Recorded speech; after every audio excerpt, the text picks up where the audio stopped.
So, last time we were working on Daniel, before we had the break. Any questions about movie you saw last week? Or anything that you heard in lecture that was bothering you wanted me to clarify further? Or anything you felt you needed? As far as, we'll have an exam in this class towards the middle of the class. Meantime, what should you be doing? Reading stuff, filling in your stuff, reading that book of mine maybe, reading the biblical stuff that we're looking at, reading Josephus, stuff like that. That'll be a midterm when we get close to it. Basically, you can tell when I'm finished Josephus, we'll have a midterm. Okay? So that's the organization of the class, simple. And not a lot of hassle, but I think as I've always felt, the slower you go in a class, the better you learn the material. And the quicker you go, often, not always, the more superficial. And they probably, less you're going to remember. But I do want to make, if you come in here one day and we're not here, look across the hall to that brick one that's empty over there, because I may set up over there because it's just not as slapdash as this particular one, okay? So we put a note on the board, but just go over there and look over there. We're here, don't worry, we haven't gone anywhere. Just move over to that classroom. So, let's see. We were doing Daniel, and we got up to some of these visions that Daniel was having, and we were discussing how or why or whether we could or not date them. And some of the material from Daniel that we read, in fact, might be fairly old. The stuff about a kingdom that would never perish and things like that. It's, as you see, the material is very disconnected. It's not, you know, it's bits and pieces. It's not a good narrative. It doesn't hold together. It's not a continual narrative. It's I don't like to say sketchy, but it really has a lot of joins and things like that. So we had material about the fire, you know, the famous stuff about being in the furnace and different kings. And as we see here, Daniel's living for almost 2 centuries by the time we're getting into this later period. I mean, he spans all these Persian kings, all these kings of the Medes. He gets a name change that looks suspiciously like one of the kings of the Persians. I think he calls himself Belteshazzar, and the Persian king is Belshazzar, or vice versa, is it? What is a Babylonian king? Yeah, Babylonian kings, Persian king, yeah, probably is about. But I mean, I don't pay much attention to the history in there because it just is very scatty, I would say. But we do find that his knowledge, when he's envisioning things, when he's acting the visionary, always comes down, it looks like, to the same place and stops. And that often indicates that that was the time the person writing it was living. Why? Because if you have knowledge of everything down to a certain point, and have no knowledge of anything after it, and every time you speak about the thing, you basically have the same, you express the same point of view, then it looks like you were living in the time when this thing was happening. That doesn't mean all the material comes from there. There may be, like Daniel and Susanna, there's some material, I think, tacked on in the end, or not even Daniel, it's about Susanna, Bel and the Dragon. There are a lot of little bits of literary material, who knows when it comes from, but it's not important for our purpose historically. The point is, who put this together in the form we presently have it in? Suppose there are bits and pieces from different things. Okay, but the final composite that we have here looks like it was done no later than a certain point. And it doesn't look like it was done in the 6th century BC or the 7th century BC when Jeremiah is the first person who refers to Daniel. It actually looks like it was done in the 2nd century BC, at least the final 4. So let's look at how we know. Chapter 7 is where we really get a feel for that. See, it says in chapter 6, the very end there, Daniel flourished in the reign of Darius and the reign of Cyrus. I mean, Darius comes after Cyrus as far as I'm aware in Persian history, unless we're talking about a different Darius. So the historical knowledge of the final editor or a person who redacted, we sometimes say, or put this together, is very superficial, and it's hard to even follow. Now here he's, by the way, here the king is called Belshazzar, and we're back to Belshazzar again. In any case, it's to give Daniel the aura of a prophet. So here we are, Daniel had a dream, and the visions that passed through his head as he lay in the bed, and then he sees the 4 winds of heaven. Now this is a new style literature. I told you last time that this literature we normally call apocalyptic. It's a new style of literature. It isn't really prophecy in the same as some of the others, though Ezekiel borders on this. How many of us have read Ezekiel? There are things in Ezekiel that look a little like this, particularly when he starts talking about the divine presence taking off from the temple. But most of the other material in Ezekiel is not animal-like, Aesop's fables sort of representations, Walt Disney style, of kings and kingdoms and things like that. When we get into this, the only book that really resembles this, and actually that takes off from this, is the book in the New Testament. That is the one you might be familiar with anyway, that resembles this. What's that one? The Revelation. It really takes off from Daniel, and I don't want to hurt anyone's feelings. I don't think Daniel's such a great work of art either, but Revelation is imitation. It's imitating Daniel for its time. And it may have some things that are meaningful to you. It may just be pure imitation. You'll have to decide that. But there's a lot. I heard someone say Revelation is a commentary on Daniel, perhaps. But in any case, it is imitating large swaths of Daniel and trying to put it in its own time. And it looks like the king that it's concerned about is Nero and some of his other associates, who looks like it's 666 or whatever the formula that people say represents Nero or the Antichrist or whatever. So but Revelation is definitely, it's even called the Apocalypse. It's imitating this apocalyptic literature very, very well. I mean, but it is not written in Hebrew, it's written in Greek, so it's taking off in another culture, in another language, in another environment, but picking up a lot of the methodology of Daniel. So Daniel is new, and that's why the rabbis disapproved. We have it here in your Bible, depending on what kind of Bible you have, it as one of the prophets. It's the next long one after Ezekiel, because it's long, and the other prophets are called the minor prophets.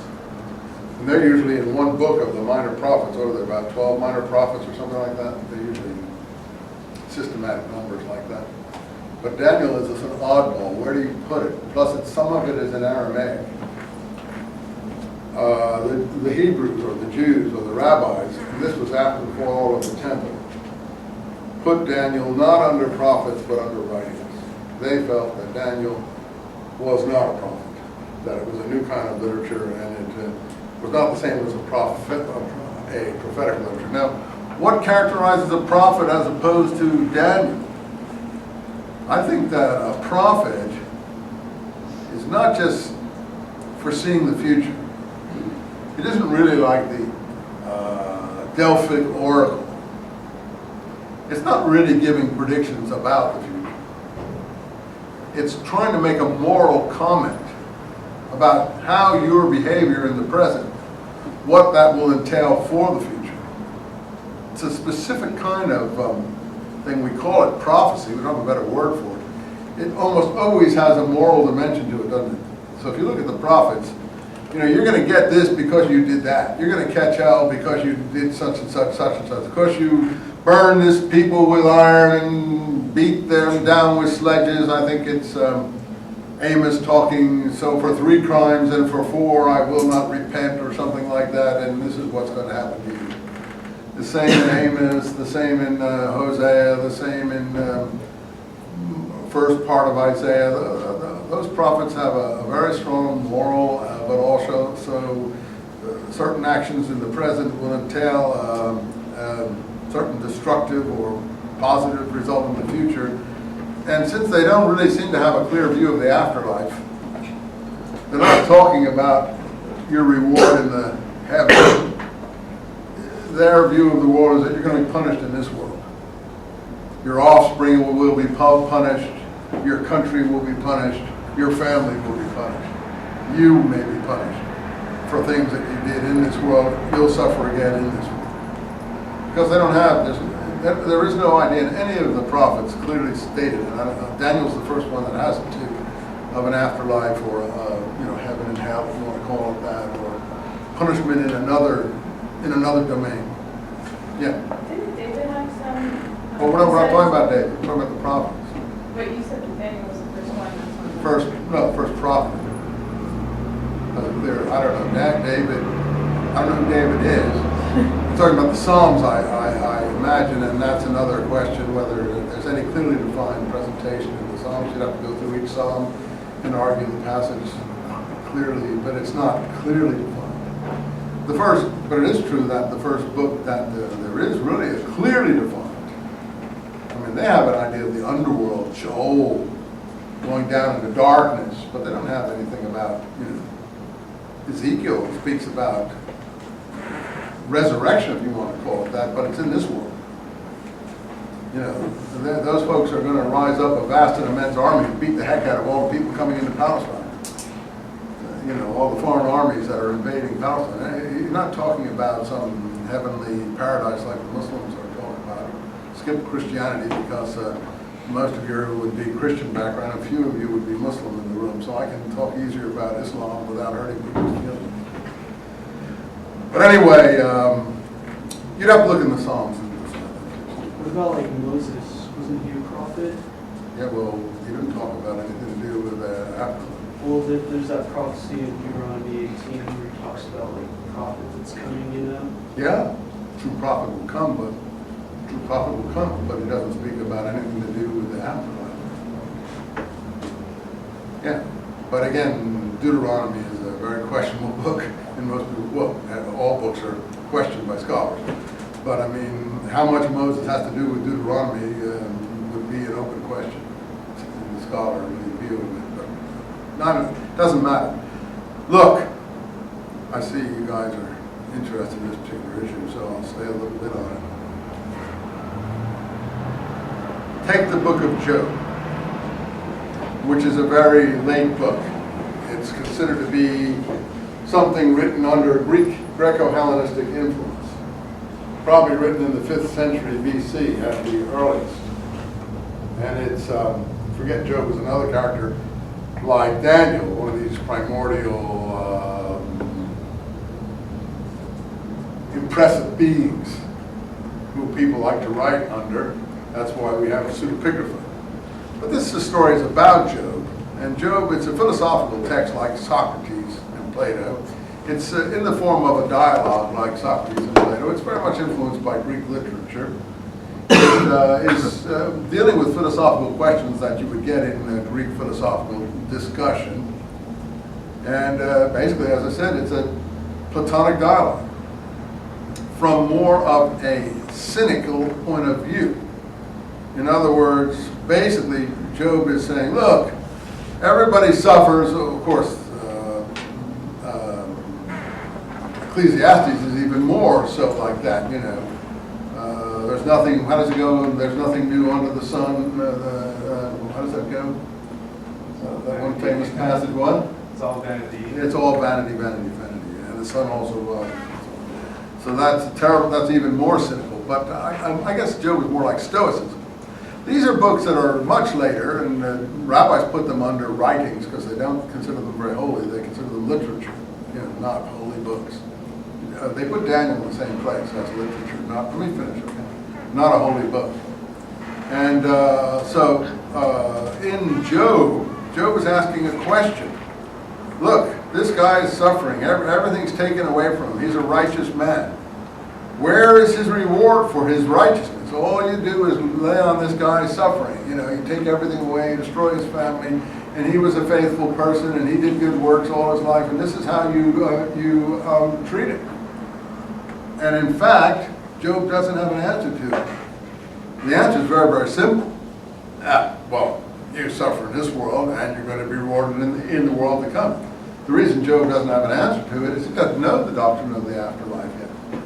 He doesn't know anything about heaven and hell or anything like that, or he could solve his problem really easily. His answer is basically I haven't read Job in a while, but it's sort of like, well, you should do it anyway, and hopefully things will come out okay. But there's no idea that the unrequited sufferings of the just man or woman or person or child are going to be redeemed in some future time. Yes. Isn't everything rewarded back to Job like tenfold at the end? Yes, in this world. Doesn't he? Oh yeah, exactly. Yeah. Like, But there's no. But I mean, he still hasn't answered the question: why does the good man suffer? Right. And suppose I put you in a gas chamber and all your family and your little kids and everything else, and you didn't deserve any of this. The question is even more appropriate for our own time. You know, what is the justification for those little children? Forget the grown-ups. Having been treated in this way, they're not going to get everything back tenfold in this world. They're being burned up in little ashes, unfortunately. So Job has a good answer for them. And the answer is really simple if you have the afterlife. I personally think that Job is more honest. Job is not playing games with you. He's really wrestling with serious problems. And he doesn't take refuge in a doctrine that actually is very, I wouldn't say unconvincing, but you know, we're not going to be around to find out if it's true or not. Pascal had a wager. Well, you know, probably, I don't know if it's going to be an afterlife or heaven or right, but probably I've got a better chance of having good things happen to me if I bet on the side that there is. But that's really a cheesy way to solve the problem. Yeah, what was your question?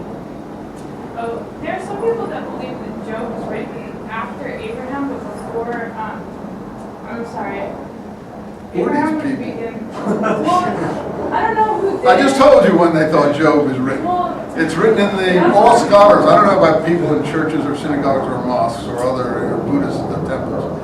We're in a university, and this is a university, and we can only do what academics think. We're the temple of the university. Yeah, So, no, let me be frank. So, there's nobody in the whole university world that thinks that there's a real Job and that he lives around Abraham's time.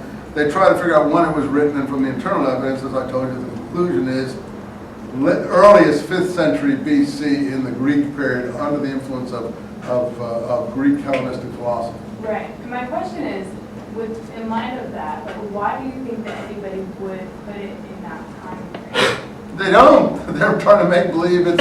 The whole point of pseudepigraphic literature is to fool you, is to put it under the aegis, put your ideas. They're not putting in that time frame. That's the time frame that you read through analysis by having a brain. You look at the material. They're trying to say this is from Job. Job's the time of Abraham, or I don't know when he's supposed to have lived. I have no idea when he was supposed to live. He's not even in Palestine. He's in the Arabian framework, and so on and so forth.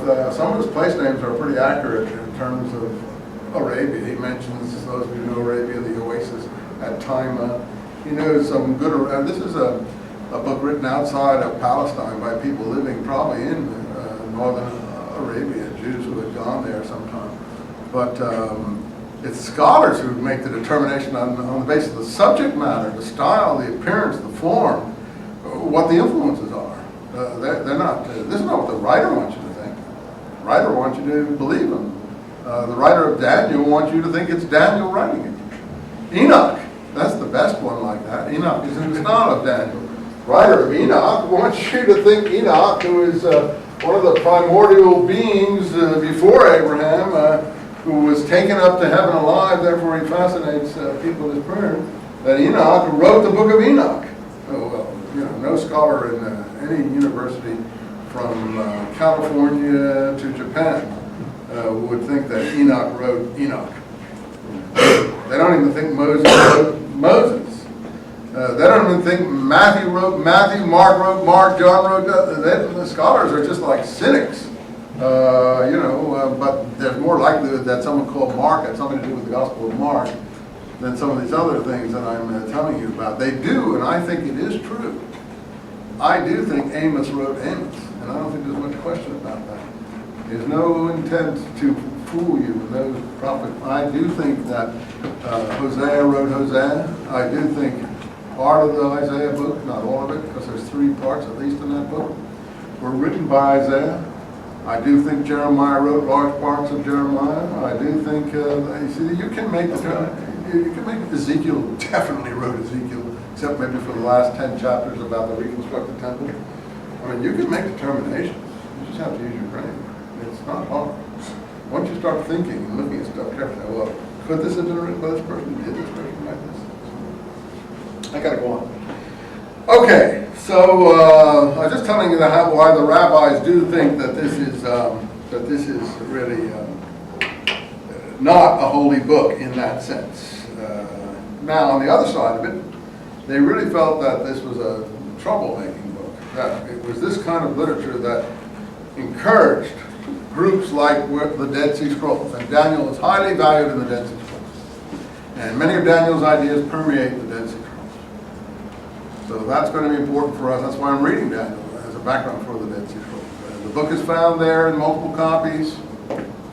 I don't know if it exactly matches our text or not. I'd have to check. That would be a good topic for a paper if you're trying to look into something like that. But the book is found there in multiple copies, and the ideas are very highly valued in the Dead Sea Scrolls, as they are in early Christianity, as we've seen. Another prophet highly valued in the Dead Sea Scrolls, Ezekiel. And I'm not surprised. They love Ezekiel. I love Ezekiel. I think Ezekiel is by far, this guy is out of this world. That is real literature. Plus the guy really wrote it. And that is impressive.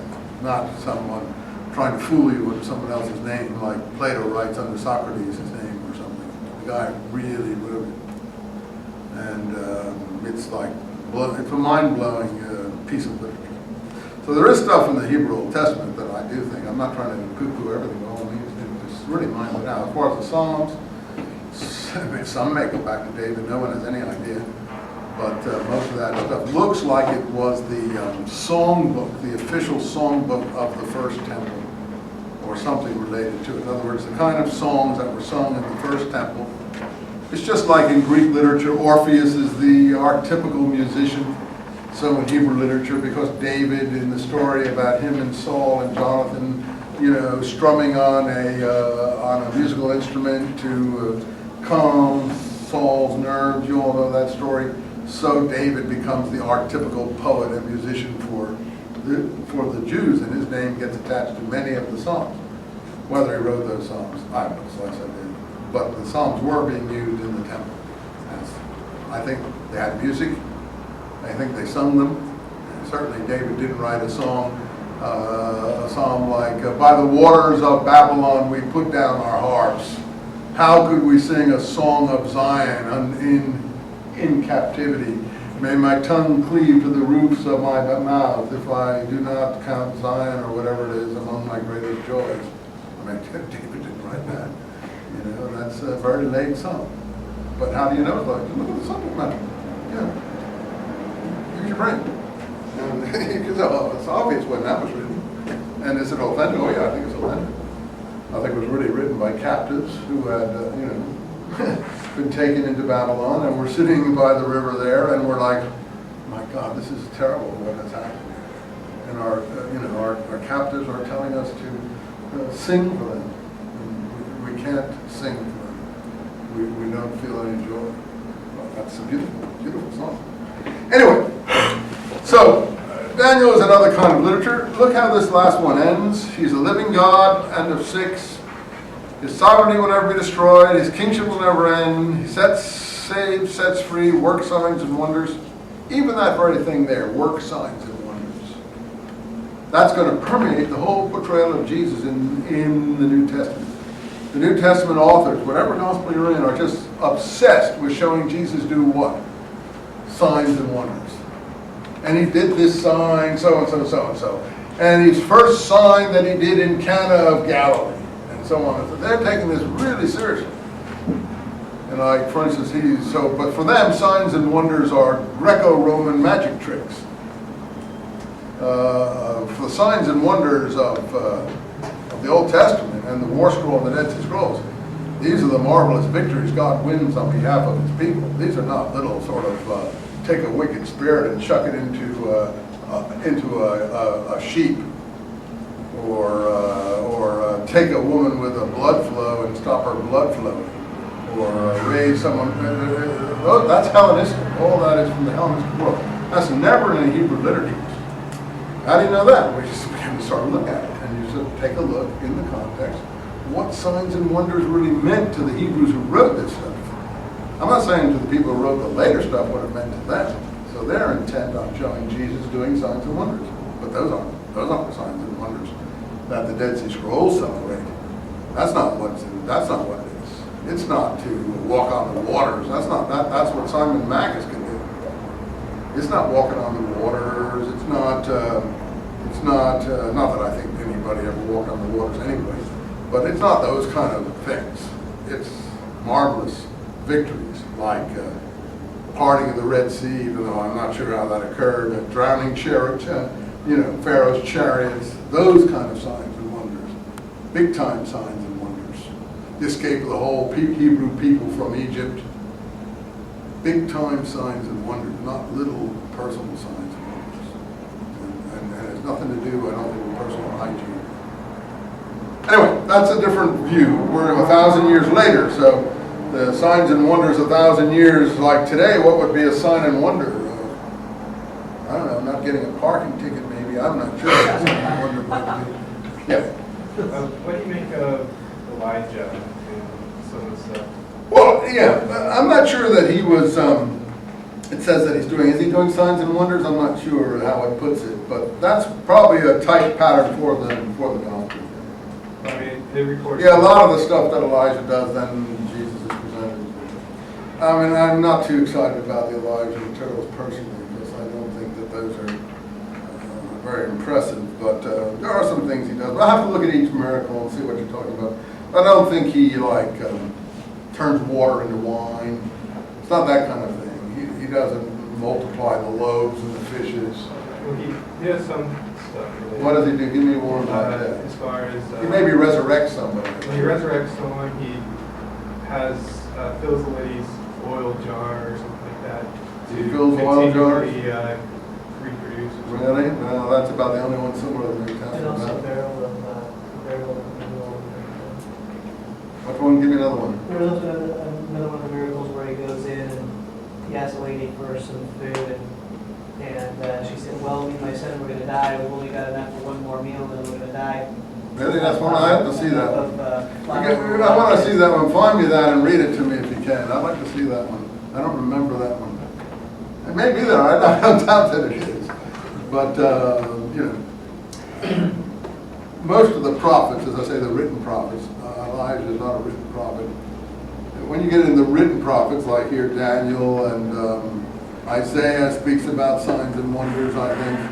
But I said most of those are, from what I can see, big time historical events. But I may be wrong, and you could maybe make a good position case for your own if you think that the Hebrews were looking for lesser type, magic type stuff. I know Moses does weird old things.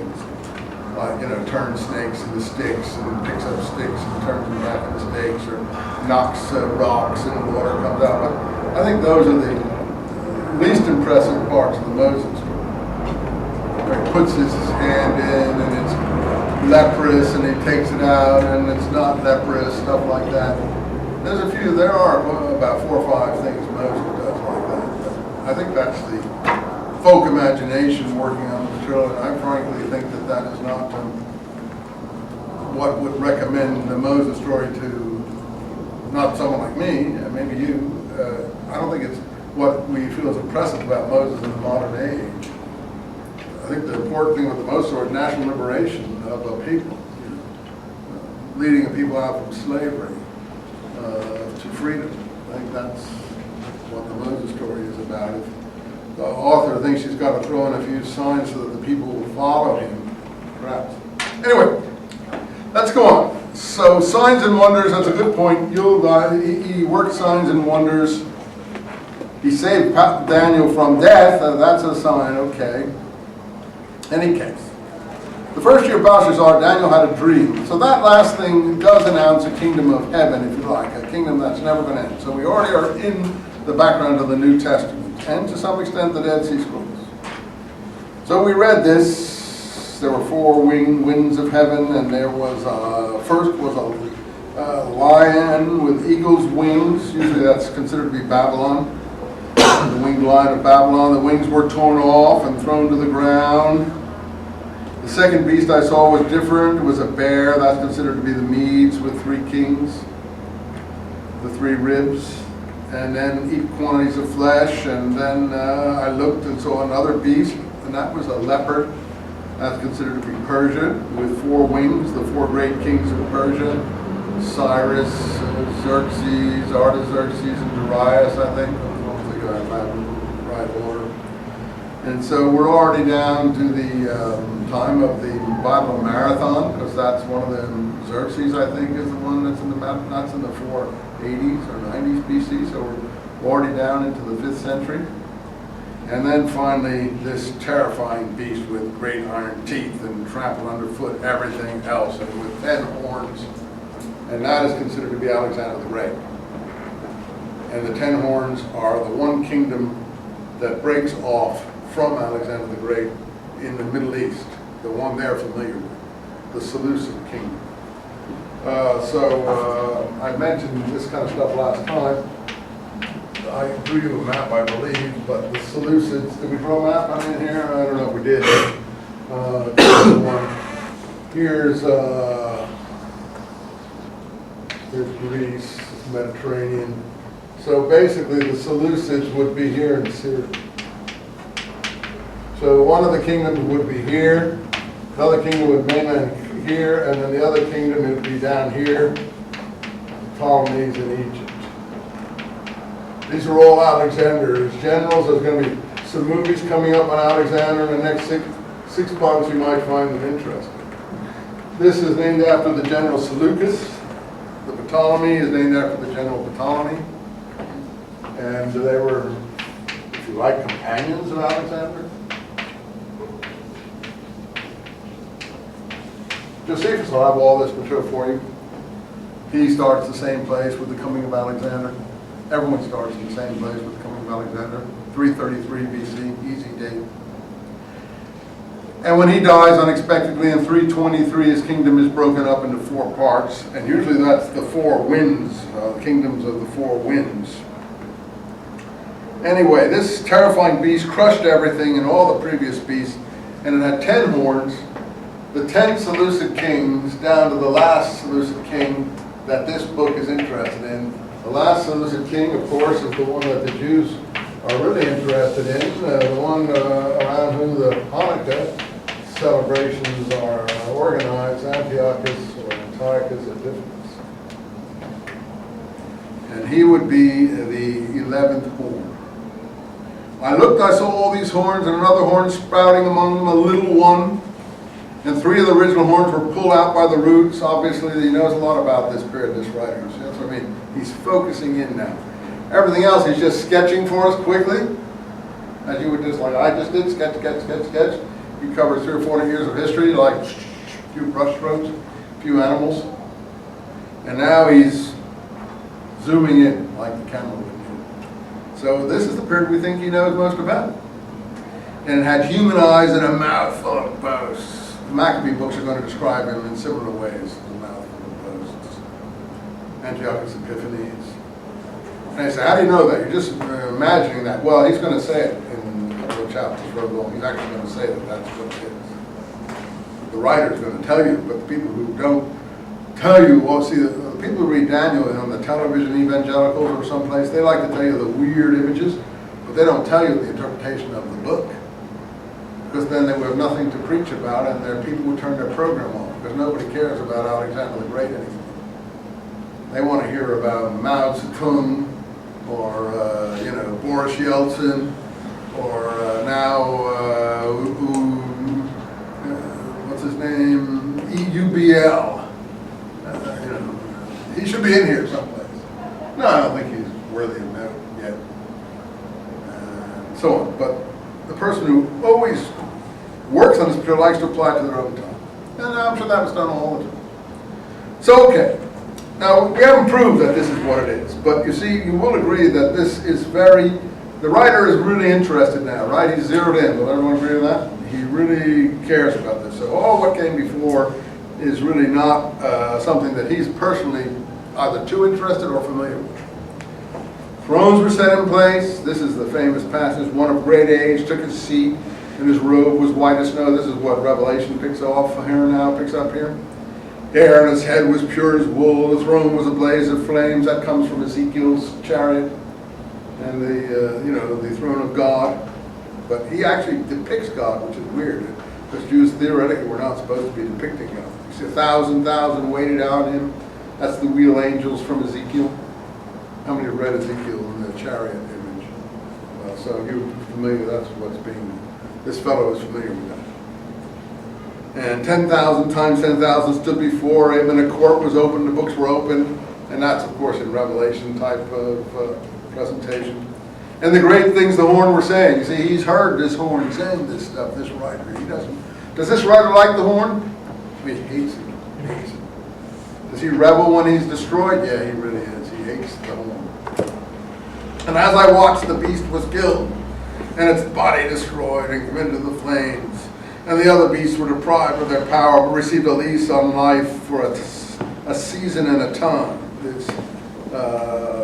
A lot of people like to link up the chronology of Daniel with Josephus and the chronology of the Maccabean uprising. And Daniel, for instance, at one point starts to talk about a time, 2 times and a half, which is normally thought to be 3.5 years. But then you have to wait for another period of time for these things. And normally, if you read your Josephus carefully and your Maccabean books, you can usually link up the chronology. And I'm not good at this because I always forget what it is. But part of it is when the temple was totally devastated and there was nothing there. And then something has to do with the erection of the statue of the Olympian Zeus by the Greeks in the temple, the abomination of the desolation. And then finally, when the Maccabean fighters came and purified the temple.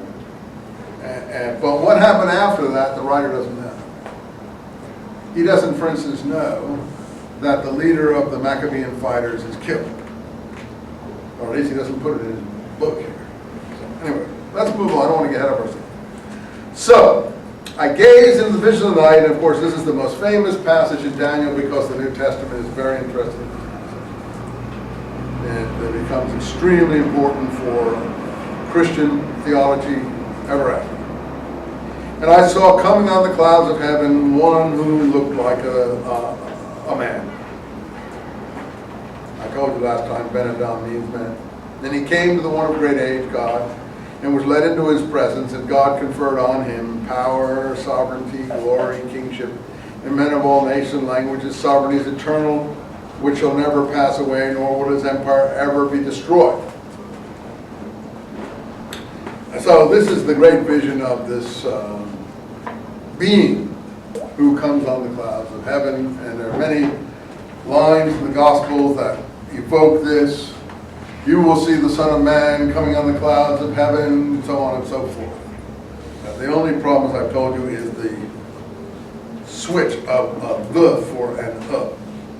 And you can say that's not a big thing, but to my mind that is a big thing in the sense that I do believe that the people writing that material later on, that their knowledge of Hebrew wasn't that accurate, and they may have been looking at a Greek translation somewhere, and therefore I don't know what they were looking at, but they might have, or Aramaic, their knowledge of these languages wasn't that good. They didn't go to the original. It's my impression, and therefore they got the idea that we're talking about a the rather than an. Now, I'm not trying to undermine, I'm just telling you facts. So you'll have to evaluate that. I think that what this is really saying, and we'll get it in the War Scroll from the Dead Sea Scrolls too, It says there that these things will be accomplished by no mere man, it says. Not a mere man. And this is someone who looks like a man, but he isn't a man. So I don't think you needed to call him the Son of Man, because the Son of Man means that he's a man. So for instance, look here, I'll show you. Take Ezekiel. This is where the term, as far as I know, is first used. If you read Ezekiel, how many have read Ezekiel here? Well, if you've read Ezekiel, you know Ezekiel uses it all the time. Here it is, I just opened up a chapter. Chapter 34. The word of the Lord was addressed to me as follows. Son of man, prophesy unto the shepherds of Israel. Say to them, shepherds, etc., etc., etc., etc., etc., etc. The Lord says this, I mean to take your shepherds. The word said to me, 35, was addressed to me as follows. Son of man, turn against the mountains. He's talking to Ezekiel, saying, man, not God, not angel. You're a son of men, not of gods. And so on, and he goes all the way. He uses it all. Son of man, 36, prophesy unto the mountains. Say to the mountains of Israel, hear the word of the Lord. And of course, down to the very day, that's how it's used in the Hebrew language. When you get on the streets of Jerusalem, they say, "Oh, you rotter! You're not a man. You're a craphead." But they'll say in Hebrew, "Why don't you be a Ben Adam? Why don't you be a son of man, a son of Adam? Stop being a craphead." So they actually use the expression today, "son of man," to me, what it's always meant to them in Hebrew. So that's a problem that I think has to do with translation, which is another proof, in my view, that the people writing that were foreigners. You don't ever find that in a Hebrew Aramaic text. That's originally Hebrew Aramaic, but that's something you'll have to decide for yourself. I've just given you my view, and I don't need to repeat it. You've heard it. Let's go back here. So, I, Daniel, was deeply disturbed by the visions that passed through my head, and I was alarmed by these things. So, it's Daniel in Islam, you see. Daniel is, Gabriel in Islam is the angel of revelation. And actually, as Judaism developed, as it proceeded, he became the angel of revelation in Judaism, and that moves into Islam. So Gabriel will appear here in this book. I think this is the first instance of Gabriel in any written work that I'm familiar with. Gabriel is not mentioned anywhere else in the Old Testament that I know. I, Daniel, was deeply disturbed. So Daniel can't interpret his visions. He's not like Joseph. He can't interpret the visions. He said before that he interpreted visions, but he's not able to interpret visions. He goes to someone else, whether this chapter or the next, and that's Gabriel. And Gabriel is an interpreter of visions. Gabriel is not the angel of revelation. He's basically the angel of interpretation. You follow me? So I think Islam's got that one wrong too. I mean, this is what happens when you cherry pick, if you like. That's a famous expression. When you cherry pick previous cultures for ideas, and sometimes they don't come back to haunt you if your co-religionists don't know any more than you do about what you've cherry picked. But if someone goes back and checks on what you've been plundering, then it may turn out that what you've plundered is not, exactly the way you have understood it. And that's the danger there. Well, Muhammad has no worries because no Muslim is ever going to question him because they'd probably end up beheaded like those poor guys in Baghdad anyway. So he doesn't have any problems at the moment, and no one will ever question him. I've never met a Muslim who did or would. They're petrified to do that. Rightly so, because they can have themselves in serious trouble. But in an academic world, we do that. We question Moses, we question Daniel, we question, it doesn't matter what religion it is, Christianity, Islam, that's what we do. So you got your hands tied if you're under authority in some way in an academic universe, because there are certain places you can't go, and that's sad, because according to Thomas Jefferson, that's why we separated church and state in this country, to free people's minds, to make free inquiry.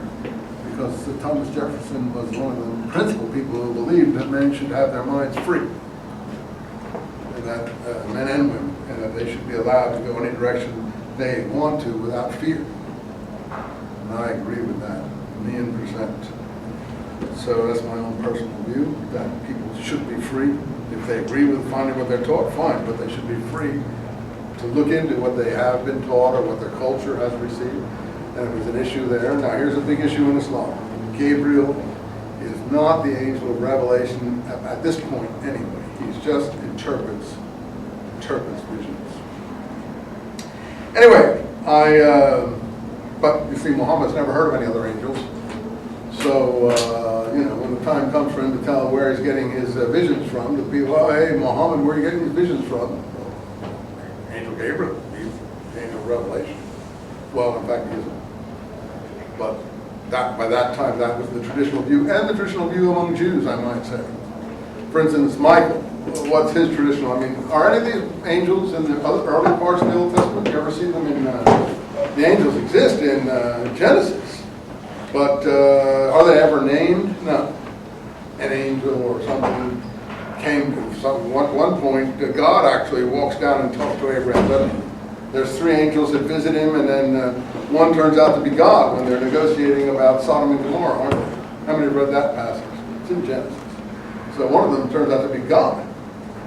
So even God walks around, and even in the Adam and Eve story, he walks around and talks to Adam and Eve in the garden, as I recall. But the angels are never named in the Old Testament, this is a late Old Testament. There's one other angel that usually has a name in these books, late books. What's his name? Michael. He appears in the Dead Sea Scrolls also. But what's his function according to tradition? What's Michael's function? No, he's the guardian angel of Israel.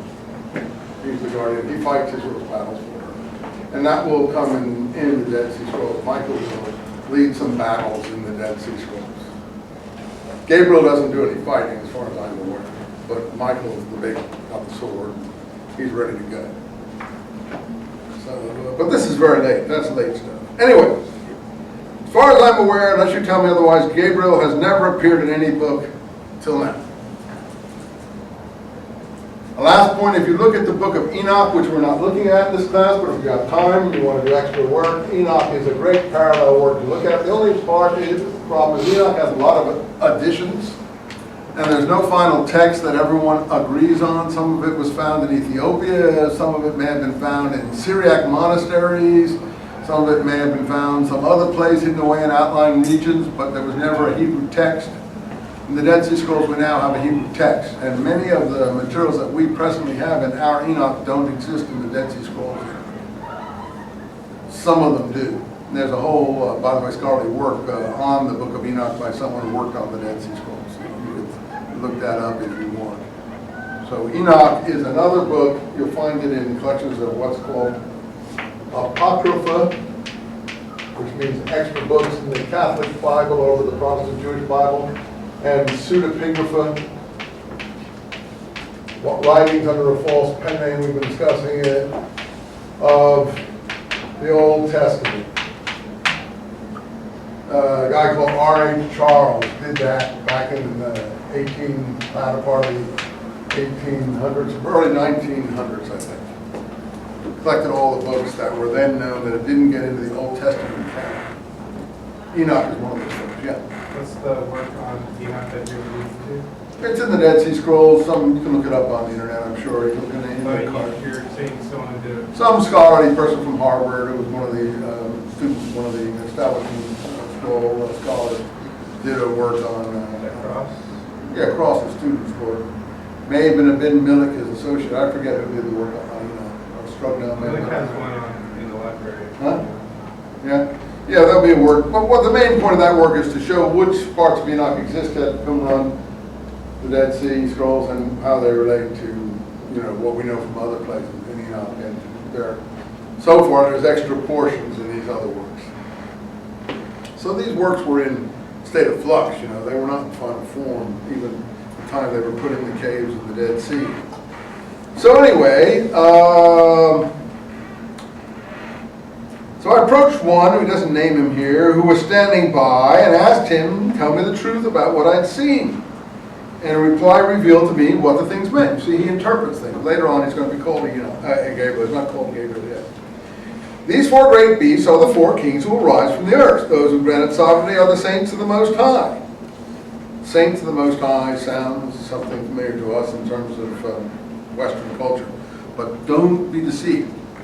These are not saints in the sense of thin people with rings around their head. That is a medieval, much later saint. These are mystic sort of saints. These are fighting saints. These are more like Templars. They're much in the news today. These are like Templars with white costumes and red crosses on them. These are in Hebrew not saints. The word in Hebrew is kedoshim, holy ones. I think that's probably a better word. Holy ones. Kadosh, kadosh, holy, holy, holy. Holy ones. Saints has become an English word that has too many weird, connotations. You follow what I'm trying to say?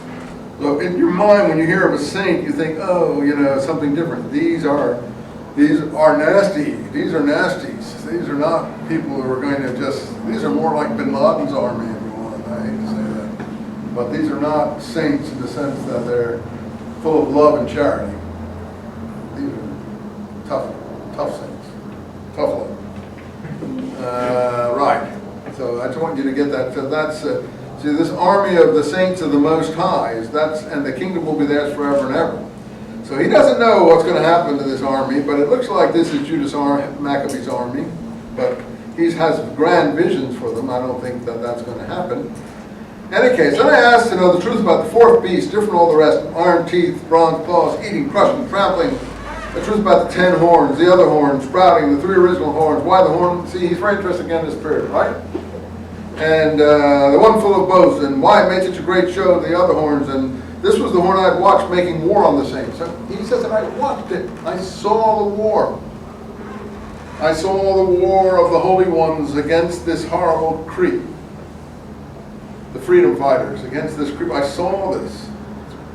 And proving the stronger until the coming of one of great age, gave judgment in favor of the saints of the Most High God.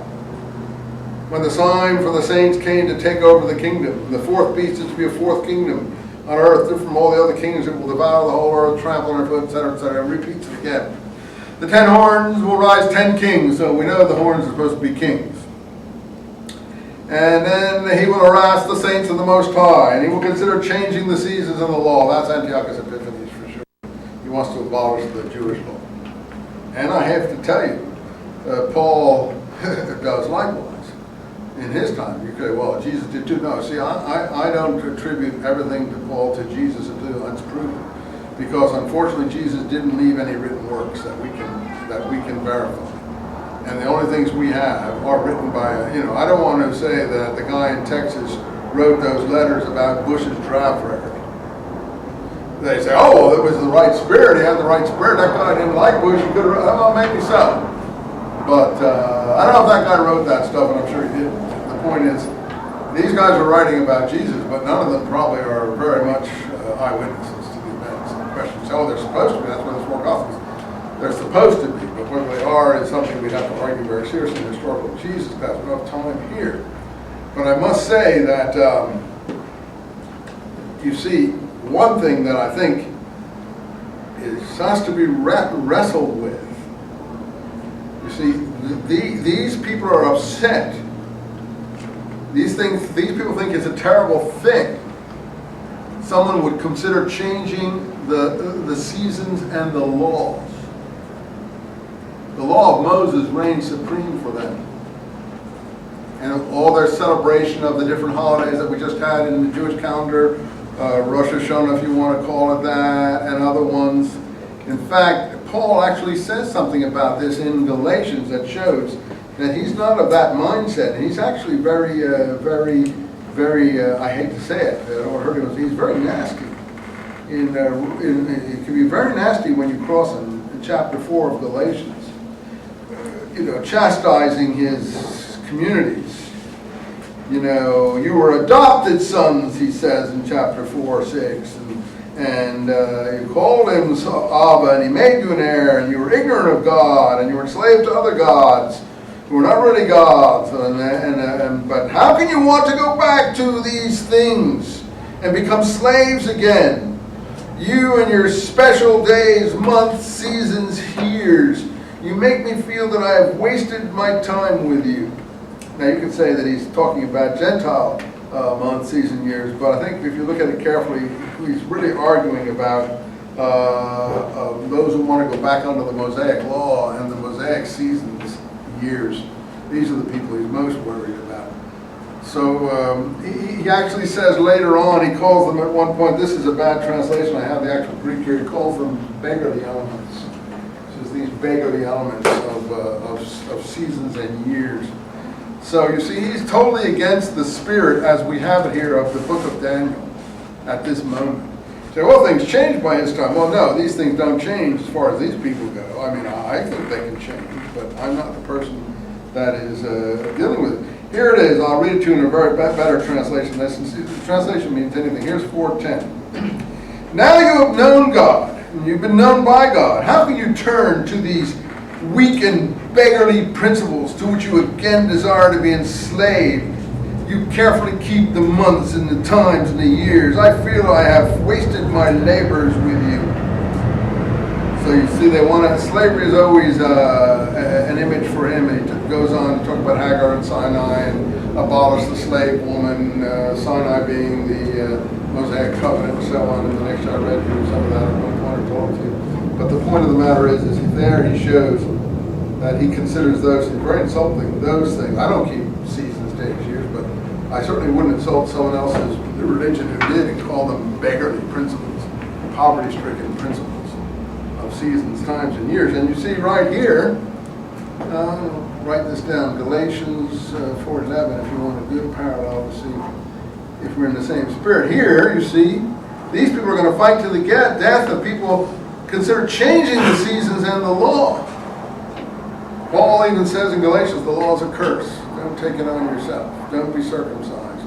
That means you take the law on yourself. The law brings death. Jesus brings life, so on and so forth. He may be right. I'm not saying he's wrong or right. The point being that he is preaching exactly the opposite of what these people are caring about. So it's no wonder he runs into trouble. We're for Paul because we are the heirs of Paul. Paul governs our life, governs our religion, governs our religious thought, governs what we've been taught, governs all the preachers who teach us. But forget our allegiance and our solidarity with the group and our ancestors. Let's look at the documents themselves. Is Paul in the spirit of this document? Of course he isn't. And would he appeal to these people? Of course he wouldn't. And it's going to get worse. Wait till we read the Maccabee books. So you say, how come the Jews are so stiff-headed? How come they're so difficult? Why are they so stubborn? Why are they so stubborn? We're going to watch them fight for 200 years here for these things. We're going to watch them die, fight, all kinds of horrible things just to keep the attachment to the law, and then have someone from outside, some bounder, or whatever he's supposed to be, come along and tell them it's no longer binding, and all of that was a waste. Well, he may be right. I'm not saying he's not. I don't keep the law. I eat lobster, shrimp, and I'm all for the tablecloth vision. But I won't say that these people, were misguided or were, something, why do they feel the way they feel? I understand why they feel the way they feel. This is their culture. This is what was handed down to them. They're never going to surrender this. They'll fight to the last man on this score. So should you think that they're ever going to be converted to Christianity, it would never happen. It would never happen. It could only go overseas where it went. That is the Pauline group. Now, the scrolls, in my view, are what they are. And their point would be have no problem dealing with these scrolls. So the scrolls, in my view, are a messianic literature that is pro-Mosaic, pro-Palestinian, pro-land of Israel, if you want. The Pauline corpus is a messianism that's pro-Hellenism, pro-Roman Empire, pro-cosmopolitanism. So you're going to have sure, we like that because it's easy on us, and that's what our parents liked it, and our ancestors, we're not going to betray our ancestors. I don't expect anyone in this class to go back and want their ancestors feel, because that's the biggest pull anyone has, ancestor worship. That's the whole thing. I'm not going to betray my father. Nor should you. You know, no one's going to betray their father if they can help it. The father may have been 100% wrong about all kinds of things. It's just an elemental human emotion. So we're going to do very elemental things here, but you should never ask the question, why didn't these people accept it? They would never accept it. Never. Never in 100 years. They fought too hard for the very opposite, just to throw it over in one battle. So it's going to be a tough fight here we're going to have. And what we're going to deal with, fortunately, it's not our business. We're going to deal with the scrolls, which, of course, don't have this problem. But I do think Paul would be someone who was expelled from the scroll community. He knows too much about the Dead Sea Scrolls. His literature is seeped in scroll ideology, reversed, to think that he didn't spend time there. And he does mention 3 years, you know, in some sort of situation, out in the wilderness, in some sort of thing. Okay, so now, so victory will give to the saints of the Most High, who this horrible person wanted to change the law and change the seasons. Okay, Belshazzar has another vision. This is maybe the same writer, maybe another. I gazed at the vision. I found myself at Susa. This is the Persian capital. In Elam. I don't know why Belshazzar is in Elam, but anyway, I raised my eyes and I saw a ram standing in front of the river. It had 2 horns. I saw the ram thrust westward. This is the, once again, the animal visions that we have here. What are the 2 horns? The Medes and the Persians, I would assume, right off. No animal could stand up to it. And then a he-goat came from the west. Okay, we're back to the he-goat. What was the one over here? I don't know what the last one and the previous one, but the he-goat is from the west. Alexander again. Great beast. Huh? The great beast. Yeah, this is collapsed. This isn't as elegant as the previous vision. Having covered the entire earth, but not touching the ground, between its eyes, the great horn had one majestic horn, Alexander. It advanced towards the ram with 2 horns. Alexander defeating the Persians and the Medes in Persia. It's a famous battle. See, these people know their history. They want to put it in their history. Which I had been standing in front of the river and charged at it with all its fury. I saw it reach the ram. It was so enraged with the ram, it knocked it down, breaking both its horns. The ram had no strength. It fell to the ground and trampled underfoot. No one was there to save the ram. Then the goat grew more powerful than ever, but at the height of its strength, the great horn snapped. Alexander's death, 323 BC. You following me? Now this one, I think, is interpreted, so we know this is what I'm telling you is true. You say, oh, how do you know this? Well, you'll see that the book itself is going to tell it to us if you read it. And it's placed by the 4 majestic horns. Those are the 4 kingdoms I told you about that I put on the board here. And one of these, they're not majestic to us, but from, you know, those days they look majestic. From one sprang a horn which grew to great size toward the south and towards the land of splendor, Palestine. It grew right up to the armies of heaven and flung armies and stars to the ground and trampled them underfoot. It even challenged the power of the army's prince. It abolished, there it is. Wherever the army's prince, I suppose this is the high priest of the temple, or it might even be the angels fighting on the side of the Jews, I'm not sure. What it did is it abolished the perpetual sacrifice. Now we know it stopped sacrifice in the temple. We have all that in the Maccabee books. You following me? I hope this isn't too boring for you guys. Where are you at? I'm in line 10 and 11 of chapter 8. It even challenged the power of the army's prince, abolished perpetual, overthrew the foundation of the sanctuary, and the army too had put iniquity on the sacrifice, flung truth to the ground. How does this guy? Does he like the temple? Yeah, he's a big temple man. Does he like the people who do this to the temple? No, he doesn't like them in any vision. He's a revolutionary, this guy. And flung truth. You see, is this the same style as the early part of Daniel? Not really. All this has probably been tacked on to Daniel, if you'll forgive me. I heard a holy one speaking, and another who said to the speaker, how long is the vision to be of the perpetual sacrifice? Here's the point about the chronology. You'd have to work it out. It replied, until 2,300 evenings and mornings have gone by. The sanctuary will have it, then the sanctuary will be restored. So there are, I think, how many years is that? Is that 7 years or something like that? So the whole event that we're talking about is approximately 7 years duration of the interruption of sacrifice in the temple. before Judas Maccabee came back and rededicated the temple, which is why the Jews call that Hanukkah rededication.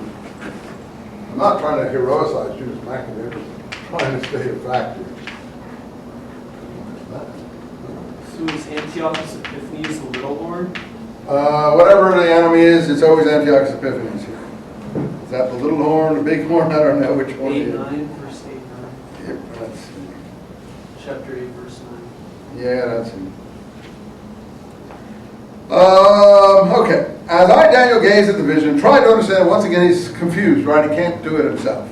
I saw someone standing before me. Ah, here we go again. He looked like a man. What's your translation? Because we all have different translations. What do you have there? That is on 50. He saw a man, I saw someone there who looked like a man. What do you have? Mine may not be accurate. What do you have? Like the appearance of a man? Had the appearance of a man. Looked like a man, had the appearance of a man. Looked like a son of man. Same thing as we had before. But you see, the implication is he's not a man. This one, what is he? This one is a real angel. So he has the appearance of a man, but he ain't a man. Okay? So you have to look at the actual original language to get it completely correct here. So he's not a man, even though he looks like a man. He's got a man's voice. And he says that this is Gabriel telling the meaning of the vision. So this man, or whatever, approached, and I was seized with terror. And look at how Gabriel addresses him. Son of man. I don't think I'm wrong here in my interpretation, you guys. Son of man. When he's talking about man, he's talking son of man. Who's he calling son of man here? Daniel. Now, son of, you're just a little puny man. You follow me? You're not an angel. You're not a super Messiah. You're not a supernatural being. You don't live forever. You're just a jerk. You know, there are other more super beings, like the Japanese cartoons where we see.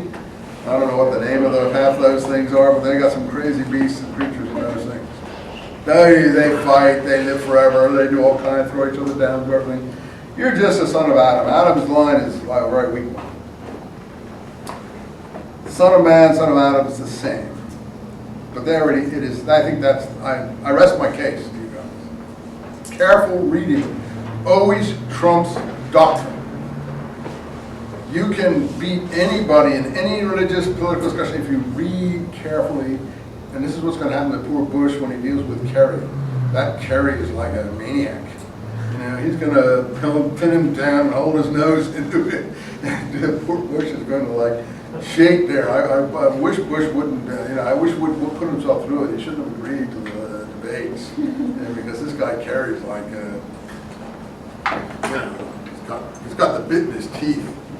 I mean, I don't know if you like him or you don't like him, but the point is that he's gonna like, you make poor Bush quake with all these facts he's gonna throw out. And, I don't know. It'll be interesting to see, but I don't know if I would want to watch it. It's going to be pretty painful. I were Bush, I'd have done what Nixon did, thrown in the debates and just rested on my popularity. Anyway, you can beat anyone if you read the text yourself. Okay. He said to me, understand this, the vision shows the time of the end. That's another new concept. No other Hebrew doctrine that we have it. It's in the Dead Sea Scrolls, the end time. Never had it before. I don't think it's in the Psalms. You'll have to look hard to find it for me. It's no other literary document. From now on, it's widespread. It's widespread in the scrolls. The Habakkuk commentary, all the other ones talk about the end time. And it's a very big deal. And of course, in Christian theology, I'm thinking it's getting to be a big deal. It's the first, this is apocalyptic literature. These are the concepts that we're dealing with. And we have a word for it in this subject that we're dealing with here. Eschatology. The last things. Eschatology. It's a Greek word. Meaning dealing with the last things, the last days, the last times, all the things that have to do with the end time. Eschatological. This is a new study, and it comes right here. So this is Daniel's very unique book. You will agree already, right? In just a few sections of it. He was still speaking when I fell senseless to the ground. He touched me over and raised me to the feet. Come on, come on. He said, I'll tell you what's going to happen. When the wrath, another new concept, the wrath. The time of the wrath. I think, though, the wrath is mentioned in Jeremiah and Ezekiel. You can look these words up in a concordance. You can find every place where they're used. I think you'll find both Jeremiah and Ezekiel talk about the wrath. Daniel is interested in the wrath, but he gives a chronology. I think it's 70 years or something. The scrolls, the war scroll, will pick up on Daniel's 70 years of wrath and outlining its battle plan. This concerns the appointed end again. For the ram you saw, its two horns, are the kings of Media and Persia. You can't get any clearer than that, can you? He tells you the interpretation. And, you know, all these people on TV who are reading Daniel and interpreting it, and God knows, having to do with Texas or Russians or communist China or the oil wells or whatever. No. It has to do with the Medes and the Persians. And the reason they don't understand that it has to do with the Greeks too is they don't know Hebrew, and they don't know that Yavan in Hebrew is Greeks. They just think it's Javan. Because they don't know Hebrew, and they don't know the Hebrew word for Greece, and the Hebrew word for Greece is Yavan. All right? I mean, I don't want to hurt your feelings. So, Javan is not Javan. Yavan in Hebrew. In fact, in Arabic, it's Yunus. It's still the same in Arabic. Yunus. It's got basically the same letters, the Y and the N, and actually it goes back to this, ion. If you take ion, ionic, Ionian sea, and translate it into Hebrew, I is J, O is V, N is N. It's just a Hebrew attempt to pronounce ionic. Yavan is Greece. And don't let any preacher or anyone else tell you any different. That's what it is. And this king is Alexander the Great. Period. There's no other interpretation that this book even permits. Where do we find Yvonne? Study Hebrew, study Arabic, study any Semitic language. You don't have to go, just look at a Hebrew dictionary. There's no word Greece in the Hebrew dictionary, there's just Yavan. But the people who are reading this don't know that. At least they don't want to know that. Well, it says it right here in English. No, it shouldn't say Greece. Oh, okay. See, that depends on, pardon me, I didn't mean to, no, that, Yvonne is in the text, pardon me. Mine is, who has Yvonne here? Javon? I have Greece. Well, that's because we're using different Bible. What's your, you guys didn't buy the Bible I told you to buy, so. It's Greece. It says Greece in that one? That's a revised, shoot me, make me Stephen, put all the arrows in me, but the point is, the original is Yvonne. But it's a good question, thanks a lot. That is true. Frog House, is that the Frog House that you got on there? What's that? Hawaii. Hawaii, okay. All right, so you're right. It shouldn't say Greece. It should say, see, they've already ruled, it doesn't say in the text, it says Javan. The large horn between his eyes is the first king that snapped. 4 horns sprouted in its place. Those are the 4 kingdoms from Alexander. And the end of their reign, the measure of their sins is full, and so on. And the genius mind of man, his power will gather strength, he will pluck incredible screams. He will grow arrogant. This is back to Alexander, Antiochus Epiphanes. And I lost consciousness, and I got up to discharge my duties. So that's it. In chapter 9, we're going to have another vision, right? So I think we'll stop there and have a break.